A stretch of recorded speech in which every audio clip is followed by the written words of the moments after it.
sommes le 24 janvier 1997. Le témoin est M. Charles Zilberberg, l'intervieweur est Mme Hélène Lévy-Van de Polac. Nous sommes à Rueil-Malmaison, dans les Hauts-de-Seine, en France. L'interview se déroule en français et nous sommes sur la bande numéro 3. Votre maman, donc, bon, était alors, aidée par votre... alors je vais un peu essayer de résumer. J'ai expliqué que donc la boulangerie nous a permis en fait de vivre et de survivre parce que mon grand-père, ayant la gérance de cette boulangerie, faisait du pain et comme tous les faiseurs de pain de cette époque, ils étaient à la tête d'une situation sans même faire du marché noir, hein, il suffisait de vendre du pain et notamment à un moment ils avaient touché du son. Ils avaient fait du son, de la farine avec du sucre, ce qui faisait des gâteaux qui ressemblaient un peu aux macarons.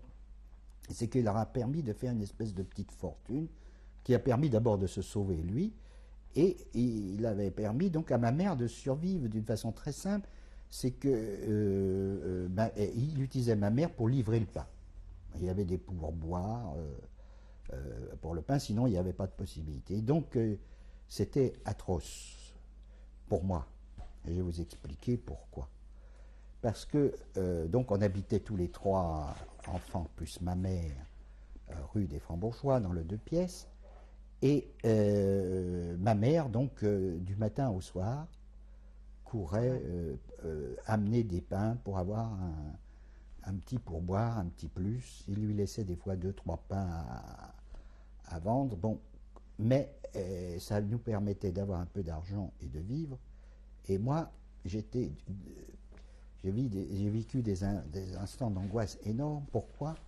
Parce qu'il y avait des couvre-feux pour les juifs. Alors un coup, ça changeait en plus, variait le plaisir. Un coup, c'était 4 heures, parce qu'il s'était passé un attentat dans Paris. On ajoutait, bon, on va prendre tant d'otages, mais aussi on ajoutait à 4 heures couvre-feu pour les juifs. Bon. Alors je me rappelle, je passais des heures à regarder la montre, 4 heures moins 10, des fois elle dépassait, je voyais arriver à 10, je me voyais retrouver moi avec mes 2 sœurs tout seul, et qu'elle a été raflée au prix, ce qui est arrivé. Le coup d'après, c'était 18 heures le couvre-feu. Un peu plus tard, je ne sais pas, ça a été 20 heures, puis après il s'est passé, je ne sais pas, quelque chose sur le front russe, hop, c'est revenu à 6 heures. Enfin, il faut savoir comment c'était vécu ce couvre-feu qui était, pour moi, qui a été un calvaire pendant près d'1 an, où j'étais obligé, alors l'angoisse commençait quand c'était à 16 heures, à partir du moins de quart, est-ce qu'elle va se faire prendre ou pas? Puis à 16 heures, des fois elle arrivait à 10, elle est arrivée essoufflée parce qu'elle était obligée de livrer un pain à la Bastille, il fallait arriver à toute vitesse, et puis il y avait des contrôles d'identité, vous étiez pris, c'était foutu. Hein. Alors voilà un peu comment était la vie et comment on pouvait survivre pour essayer quand même de sortir un peu de ce marasme. Alors voilà, je vous ai parlé donc de comment la vie. Comment survivait votre mère, oui, et vous? Et comment on vivait à cette époque. Vous alliez encore à l'école? Alors moi, j'allais à l'école. Alors là, le problème, au point de vue, donc je vous amène donc à une histoire un peu chronologique. Alors donc d'un côté, donc je vous ai dit, mon père est en prison, si vous voulez, et ma mère, elle essaye de survivre en vendant du pain. Bon. Alors je vais reprendre mon histoire avec mon père, parce que c'est lui finalement qui sera pris et déporté le premier. Donc je vous dis, il sort de Fresnes au mois de juillet, il me semble, fin juillet, et avec l'obligation absolue de pointer dès le lendemain à la préfecture de police le fameux recensement qui était passé. Il fallait absolument qu'il mette juif sur sa carte d'identité. Je sais, j'y suis allé avec lui. Je suis arrivé à la préfecture de police, on nous a fait rentrer dans un bureau où un type a mis le tampon juif sur la carte d'identité. Vous étiez avec lui, vous l'avez vu?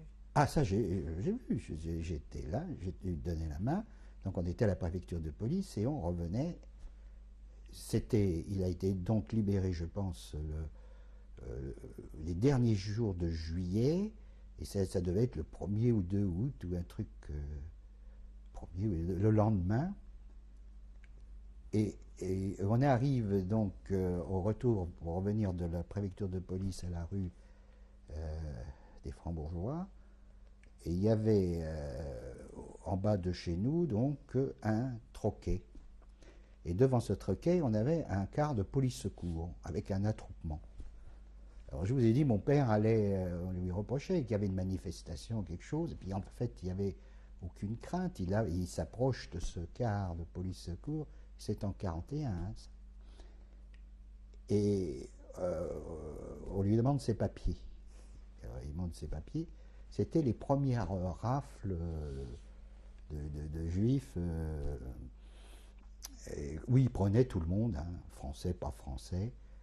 C'était le but d'ailleurs était de remplir certains trains de déportation avec les deux premiers convois étaient particulièrement dédiés à des otages à peu près. Alors donc voilà comment ça s'est passé. Donc il a été arrêté. Ma mère qui était à la fenêtre, qui voyait la scène.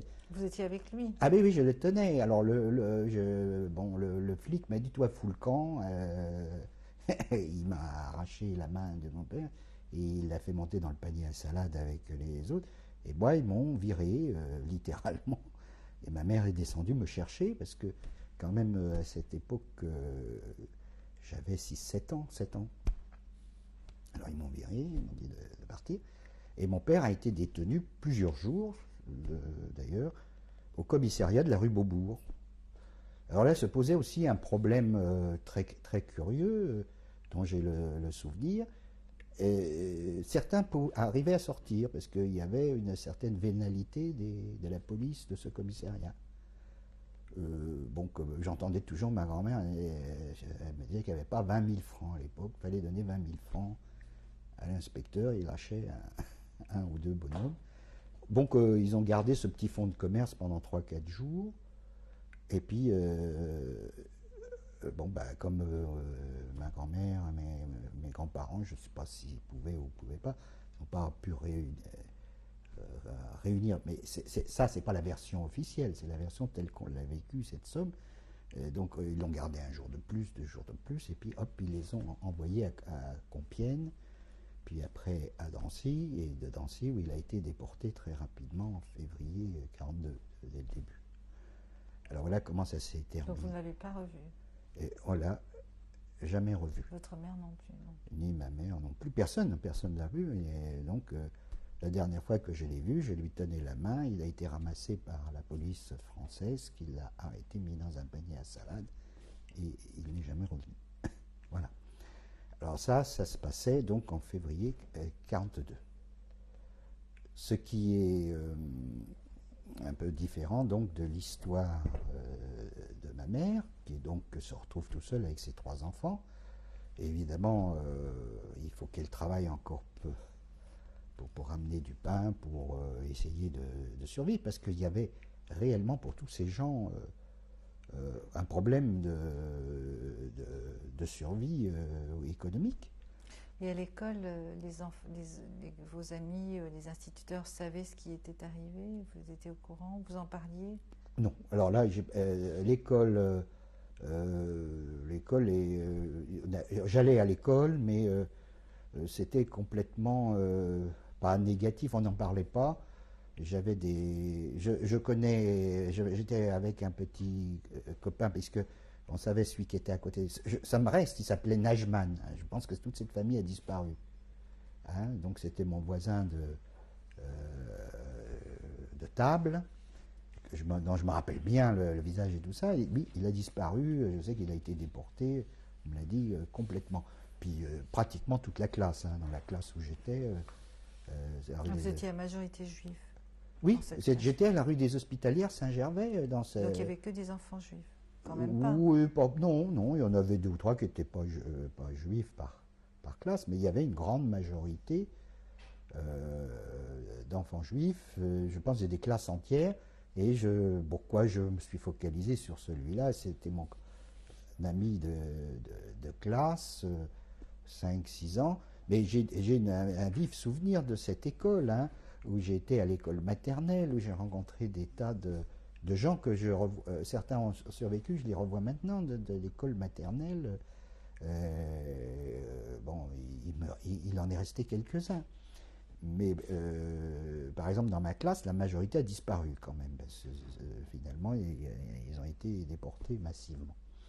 Alors, pour essayer d'être plus clair, je me rappelle alors parfaitement, alors donc j'étais au 42 rue des Francs-Bourgeois, je me rappelle donc pendant toute cette période des espèces de rafles un peu spéciales, c'est-à-dire des contrôles de police qui allaient dans les appartements pour voir ce qu'on avait comme littérature, mais pas seulement pour les juifs. Donc je me rappelle d'espèces d'autodafé fait par ma mère qui était obligée de brûler tous les livres à connotation politique ou autre, et on les a brûlés avant, mais on n'a pas eu le contrôle, nous, par contre. Alors par contre, j'ai été le témoin de scènes épouvantables, à savoir que le jour de la rafle du Veldiv, nous étions placés à un balcon privilégié, si on peut dire, parce que juste en face de nos fenêtres, il y avait un car autobus, là, les fameux autobus. Et donc, tout à coup, j'ai vu, on les surnommait les Lilliputes, parce qu'ils étaient petits, une petite famille, mais elle avait 6 gosses. Et tout à coup, on voit cette femme avec ses baluchons et ses 6 gosses amenés par les flics en pèlerine et qui les poussent vers... Ils étaient tous en train de pleurer sur le trottoir. Puis, regardez ça de la fenêtre, c'était des scènes épouvantables. Et ça s'est passé quand même au XXe siècle. Là, alors je ne sais pas si les autres n'ont pas vu, mais nous, de nos fenêtres, on a vu parfaitement le rassemblement. Enfin, ça, c'était aussi des petits copains. Alors, ils n'ont pas tous été déportés, parce que je crois que la mère, elle a pu sortir d'Auschwitz, mais pas les enfants. Enfin, il y a eu un truc là-dedans, parce que je pense que je les ai retrouvés. J'ai dû revoir la mère, où elle a dû quitter Drancy pour une raison ou pour une autre. Mais néanmoins, ils ont été arrêtés ce jour. Donc, sous ma fenêtre, il y avait le rassemblement, parce qu'il y avait plein de cours dans la rue des Francs-Bourgeois, dans la rue de Vieille du Temple. Et dans ces deux croisements, il y avait des cours intérieurs où il y avait énormément de familles juives qui habitaient là. Et donc on les raflait par les deux bouts et on les faisait déverser devant nos fenêtres. Vous n'avez pas été inquiété, vous? Alors ce jour-là, non, mais ce n'était pas cette catégorie, puisque ce jour-là, c'était les juifs étrangers. Alors soi-disant, ce jour-là, on était protégés, alors que mon père avait déjà été déporté en tant que juif français. C'est aussi contraire à ce que dit Vichy et ce que dit certains. C'est complètement anachronique et faux. Mais vous aviez été prévenu par des personnes sur cette rafle, nous, non. Alors par contre, ce jour-là, c'est le frère de ma mère et sa femme et ses enfants qui ont été pris. Alors, les enfants ont été relâchés. Depuis, je ne sais pas, un commissariat quelconque, ils n'ont pas été jusqu'à Drancy. Mais le frère de ma mère, on était très proches, sa femme, eux, ont été emmenés, on fait partie de la rafle du Veldiv. Ce que je voulais dire, c'est que mes cousines n'ont pas été jusqu'au Veldiv, et tout à coup, ma mère s'est trouvée donc aussi un peu moralement en charge de ses nièces, mais il y en a 5, elles étaient 5, 2 qui étaient suffisamment âgés pour s'occuper des autres, c'était autour de 14 ans, 14 ans, 12 ans. Et par contre, la plus jeune avait mon âge, même 9 mois de moins que moi, et la suivante avait 1 an de plus que moi. Alors, et puis, bon, il y en avait 3 autres qui étaient un peu plus grandes, qui se sont retrouvés tout seuls. Alors, le même jour, en fin de journée, tout le monde a débarqué chez nous, parce qu'il n'y avait pas où manger, ou ils étaient lâchés dans la nature. Et donc, en plus, il fallait souvent recueillir. Alors, c'est vrai que pendant un certain temps, elle les a aidés, mais le problème s'est trouvé modifié par une autre conjoncture, parce que Ma tante, dont je vous ai parlé déjà, qui s'appelait Hélène, et elle avait, c'était une fille d'un caractère assez extraordinaire. Alors quand on parle d'héroïne, moi, pour moi, c'est une héroïne qui vaut toutes les justes possibles, parce que voilà une fille qui avait 20 ans, qui a vécu une histoire d'amour, et que c'est important dans mon histoire. Je vous avais dit, ils étaient rue de Jouy, et dans la rue de Jouy, il y avait des petits commerçants, et notamment des blanchisseurs. Des blanchisseurs, donc il y avait un fils. Alors donc ils ont vécu un amour d'adolescent, contrarié, puisqu'il était goy. Mais ils étaient pas fiancés, mais enfin ils s'aimaient bien, et elle aimait bien la blanchisseuse qui s'appelait Adèle Desrumeaux. Et moi, personnellement, je les connais bien, j'ai des souvenirs très, très marqués, puisque je reviens un peu sur le passé, parce que ayant été aux manifestations du Front Populaire, je n'avais pas bien compris de quoi il s'agissait. Et j'allais les embêter parce qu'elles étaient surtout très chrétiennes, très catholiques. Je savais que ça allait les embêter. Et je venais, je criais, je serrais le poing, et je disais les serviettes partout. Alors j'avais pour moi une relation entre blanchisseuse, soviète et serviette. Et je disais les serviettes partout, ça les irritait. Je disais, tu vas partir. Bon, bref, et ces gens-là ont une importance dans ma vie, dans ma survie plutôt, parce que ma tante, donc, se retrouvant donc à la tête de sa boulangerie, a pris la charge de la boulangerie et a envoyé son père et sa mère, en payant un passeur, en zone dite libre. Ils se sont retrouvés à Faverges, en Haute-Savoie, mon grand-père, ma grand-mère. Ensuite, elle a envoyé ses deux sœurs en zone dite libre. Bon, celles-là, une était plus vieille qu'elle, l'autre, une était plus jeune. Elles se sont toutes les deux, surtout parties, elles ont rejoint l'une à son fiancé, l'autre quelqu'un avec qui elle vivait. Enfin, il y avait toute une histoire. Son mari, à une de ses tantes, a été d'ailleurs déporté, et lui, il est revenu. Il s'appelait Nitka Léon. Pour moi, c'était un oncle. Hein. Et il a été déporté, et il est revenu, mais après, ils n'ont pas repris la vie commune, puisqu'entre-temps, elle a trouvé quelqu'un d'autre. Bon. Le problème, c'est que la tante qui restait avec la boulangerie, elle avait assez de poigne pour faire partir son père, sa mère, ses sœurs. Et tout à coup, à la fin du mois d'août, on avait des bruits alarmistes qu'ils allaient finir par arrêter aussi d'autres gens. Enfin, c'était tous les jours. Elle a décidé, avec ma mère, qu'on allait partir. On allait rejoindre le grand-père, et on allait passer la ligne de démarcation. Et c'est là qu'on s'est trouvé des passeurs. Alors, un jour ça allait, un jour ça allait pas. Les passeurs, je me rappelle bien, c'était de l'ordre de 30 000 francs par personne et par tête. Il fallait donner la moitié avant de partir et l'autre moitié après le franchissement de la ligne. C'était des sommes importantes à l'époque. Vous voyez que les questions d'argent jouaient beaucoup aussi, et ça marchait, tout se monnayait. Et donc on est parti brutalement, la fin août, les derniers jours d'août, avec ses passeurs. On pensait qu'on était seuls, donc elle avait décidé, ma tante, c'est pour ça que je dis de quitter Paris, mais de laisser personne derrière elle. Enfin, au moins dans ses proches. Elle a même emmené sa bonne, qui était juive, avec son bébé. Elle était une fille mère, avec le bébé de 1 mois. Une bonne qui s'appelait Ida. Je n'ai pas son nom, mais on peut retrouver le petit Riri, Henri, qui avait 1 mois.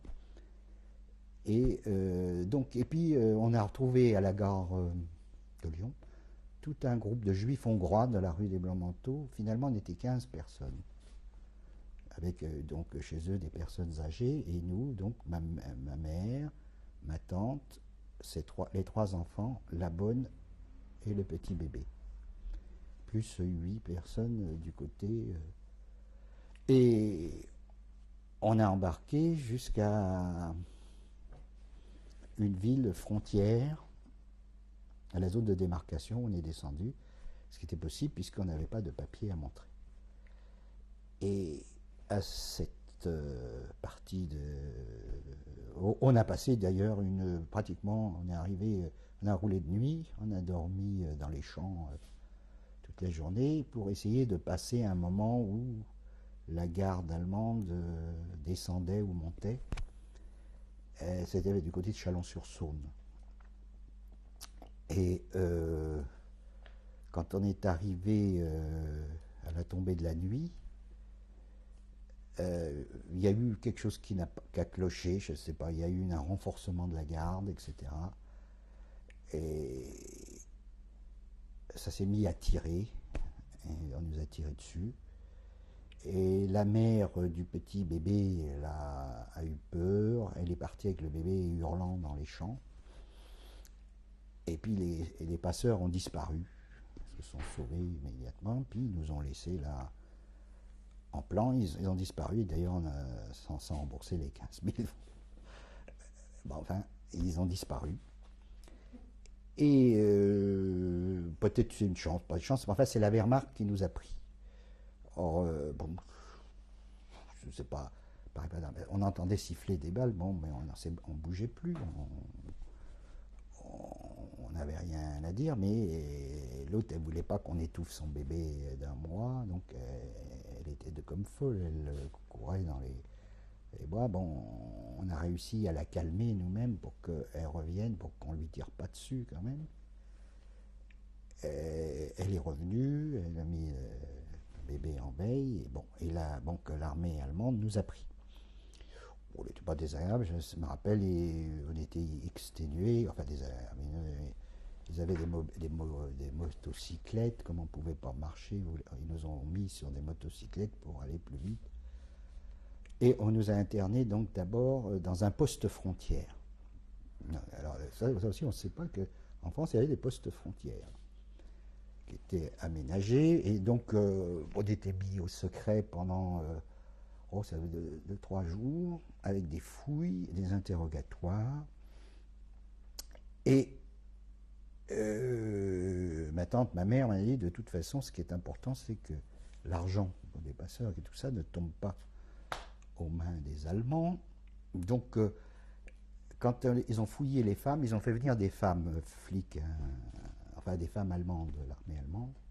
Et quand ils m'ont fait fouiller par un bonhomme, parce que je ne sais pas, j'avais 7 ans. Donc on n'a pas été fouillés ensemble. Ce fait-là portait des culottes golf. Donc je me suis retrouvé avec les 40 000 francs, 40 000 francs, 44, 42 ou 43 000, je ne me rappelle plus, 40 000 francs. Les 2 bracelets serpents en or de ma tante sur les bras, et tous les bijoux, y compris les bagues, les montres dans le pantalon. Ils ont quand même gardé les alliances pour pas attirer l'attention. Et donc j'avais 8 ou 9 ans, et je me trouvais affublé de pantalons golf très lourds. Et après ça, donc on nous a conduits à Chalon-sur-Saône. Alors la conduite était assez dramatique parce que le car, c'était un car. La moitié du car était avec des résistants qui allaient se faire fusiller, je crois, d'après ce que je comprenais. Et nous, on allait dans une école qui était transformée en prison. Et cette école, on était punis. Elle était punie parce qu'il y avait une jeune fille qui s'était échappée. Et cette jeune fille s'étant échappée, alors la punition était la suivante, c'est que donc tout le monde, hommes, femmes, enfants, tout le monde était rassemblé, ils devaient dormir par terre dans un préau. On donnait des seaux de soupe, des betteraves, des trucs. Alors ça a duré quelques jours. Hein. Tout ça, ça s'étend sur le mois de septembre presque en entier. Bon, alors le maintien là n'était pas très long, même on était déjà à la mi-septembre presque. Bon, alors ça, qu'est-ce que ça consistait la punition? Donc quand vous aviez besoin d'aller aux toilettes, vous ne pouviez pas fermer. Donc il y avait un type en armes qui vous emmenait aux toilettes et vous deviez pisser devant lui, ce qui n'était pas très facile, même pour un gosse, parce qu'il y avait quelqu'un qui s'était échappé. Alors la Croix-Rouge a été alertée et la Croix-Rouge a obtenu de sortir des enfants, un groupe d'enfants, mais sous contrôle de la mère Marthe, donc elle devait savoir où on allait. Donc de cette école, un jour, donc des gens de la Croix-Rouge avec un petit drapeau sont arrivés, se sont passés le garde de l'école. C'était une école, donc, mais il y avait devant, c'était tenu par les SS qui relevaient, fermaient. Bon, on nous a laissé passer, ils sont passés avec un petit drapeau de la Croix-Rouge. Donc vous et vos 2 sœurs. Alors il y avait moi, mes 2 sœurs, le petit Riri, il y avait, je crois, et attendez, moi, mes 2 sœurs, le petit... Qui c'est qui s'occupait du petit? La mère n'était pas venue. Si, la mère était avec eux, était là. Elle était là. pouvait venir. Non, mais elle avait été prise. Non, mais vous dites pour passer dans le... Ah non, mais pour passer, la mère n'était pas venue. Non, non, ils avaient libéré que les enfants, on était 11. Hein. Parce que c'est pas parce que... je pense pas par bienveillance, parce qu'il n'y avait pas de consigne, on ne savait pas, c'était le début. Hein. On ne savait pas où les emmener, quoi faire. Bon, on a été conduits... donc on était à Chalon-sur-Saône. Mes sœurs ont été conduites dans un orphelinat catholique, fille, et moi j'ai été conduit dans un orphelinat catholique de la ville.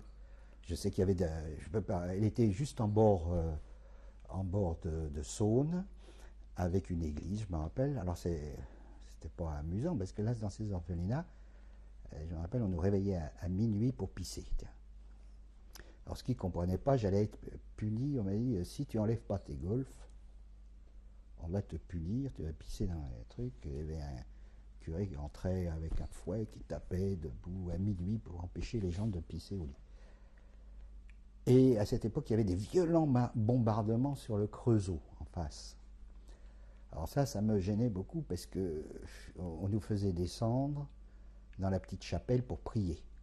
Alors il y avait des éclats de verre qui tombaient dessus, moi je ne me sentais pas du tout protégé là-dedans. Alors on amenait même des gens de l'hospice, enfin ça... Mais vraiment ça bombardait, c'était juste le Creusot était en face, c'était très très très très dur. Alors la situation se corsait, je ne pouvais pas rester avec les golfs, ils ne comprenaient pas pourquoi je ne voulais pas enlever la nuit mes pantalons. Alors j'étais obligé de me jeter à l'eau et j'ai donc demandé à voir le recteur de l'hospice. C'était un type bien, il avait du beau. Alors je lui ai raconté mon histoire, il m'a dit, bon, bah, écoutez, on va faire un inventaire. C'est marrant, hein, un homme directeur d'un hospice, un centre d'accueil, discutait avec un gars. 10 ans? Non, il n'y avait pas 10 ans. Même pas 10 ans. Ah oui, 42. 42, j'avais 9 ans. Ah oui. Excusez-moi.